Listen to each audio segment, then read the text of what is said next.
Well, great way to finish the regular season. And I know you already know this, but 7-0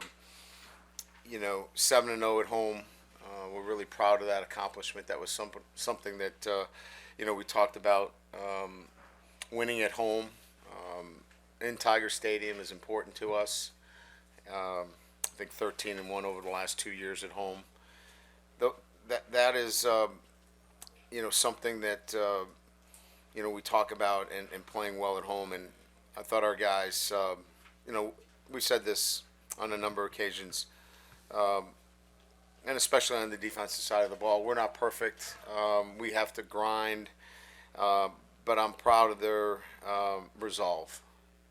And I think that showed, especially in the second half. I think, they were 2 of 9 in the second half and third down conversions.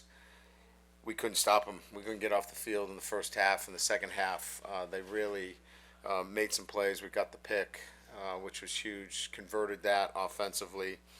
And then our playmakers made plays. Big-time players make big-time plays in games like this. And you saw Neighbors and Thomas and obviously Daniels with the 4 touchdowns against, I would consider, the best defense that we've played all year.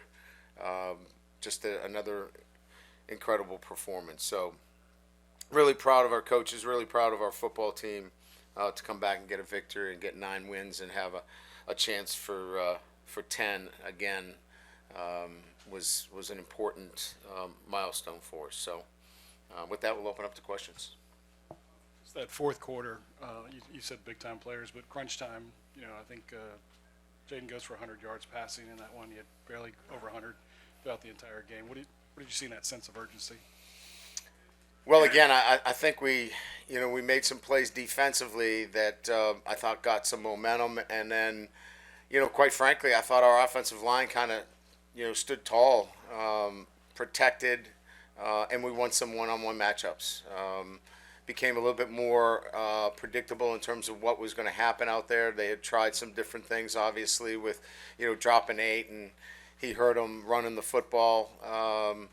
And then the pressures, we were able to, start to pick up the pressures and then get the one-on-one matchups. And, again, you may get Jayden for a little bit, but you just can't keep him down.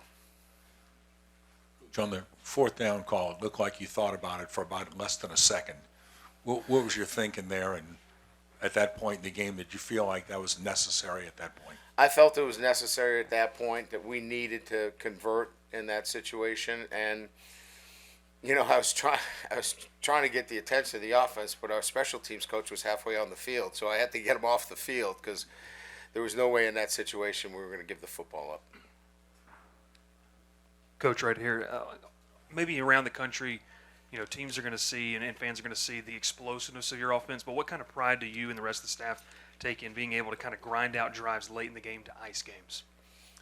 Well, look, the explosiveness is in the numbers, right? If you do the research, and many have already done the research in terms of big plays, 20 yards or more, they're out there. But to win games, you still have to control the football, and they did a great job today. Hats off to Elijah and his staff coming in here and having his football team ready to play, and controlling the clock was their best chance today, and they did a terrific job. But when it counted most late in the game, we were able to do that offensively and grind some clock and shorten the game in the fourth quarter when we got the lead.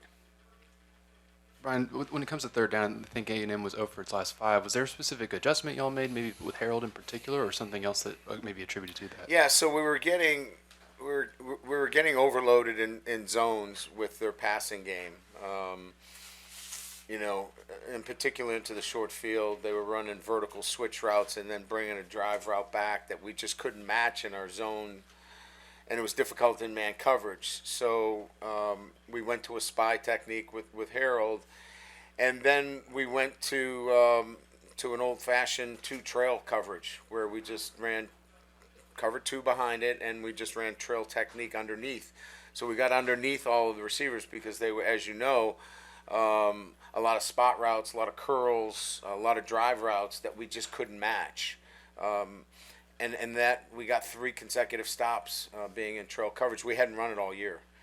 We kind of had to make that adjustment at halftime. We talked to the kids about what we needed them to do, and to their credit, they went out and executed it.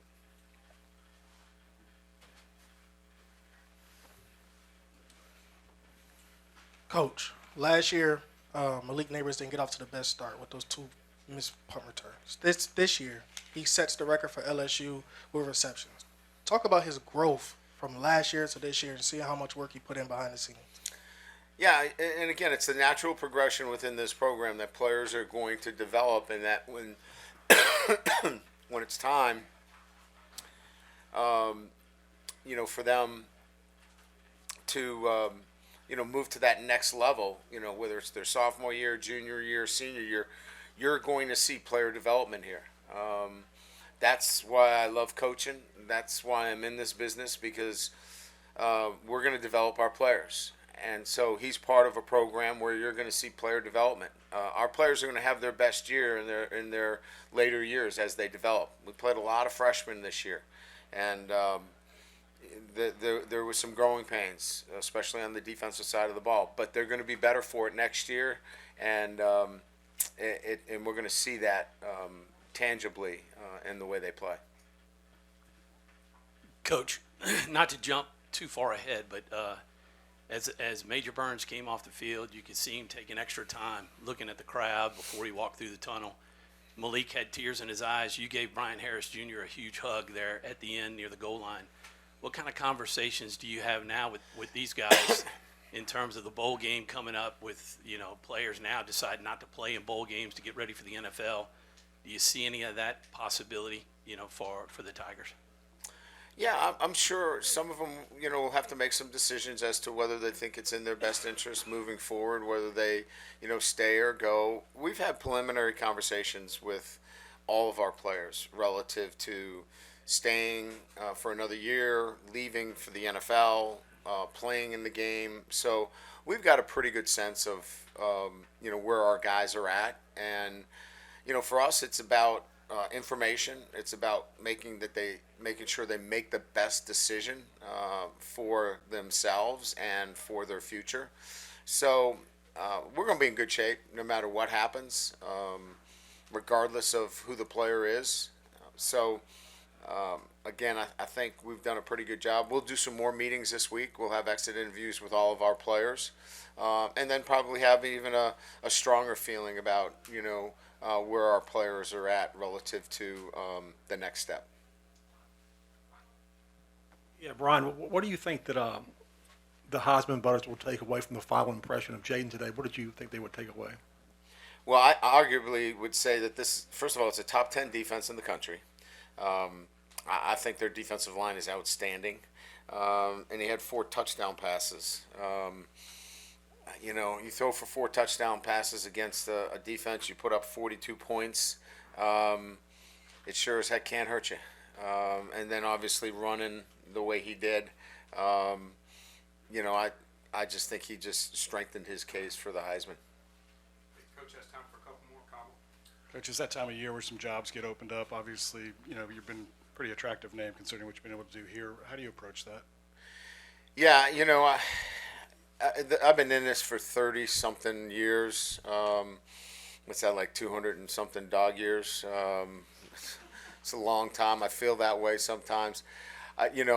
This is where I wanted to be. I wanted to be at LSU, and I love it here. And I'm not going anywhere. This is my stop. This is the last stop on the Coach Kelly caravan. And you always go, wow, he's just saying that, to get the right soundbite. But I don't have to say anything that puts me in a corner. But this is it. This is where I want to be. This is where I want to coach. I love it here. I love the people. I love the state, and I love the fact that I'm working with an administration, an athletic director, and Scott Woodward, and a president and President Tate, that are giving us the support necessary to graduate champions. And so this is where I want to be. Ryan, over the next few weeks, what are you going to consider, and how are you going to approach any staff decisions when it comes to your assistants and who may be with you next season? Yeah, I mean, look, every year there's going to be an evaluation. I mean, I evaluate what I've done, and I have to look at, as the leader of this program, how did I lead this year? So it starts with me, and then I'll evaluate all of our coaches and our support staff as well. Everybody is part of this evaluation process. Our players will be evaluated this week, and then I'll go through a lengthy evaluation process of our entire staff, not just the coaches, but the entire support staff as well. The ultimate goal here is to win championships, but I also know that the development of this program is still ongoing, and that's an important piece in this evaluation process as well. Thank you, Coach. Thank you. Bring Jayden in.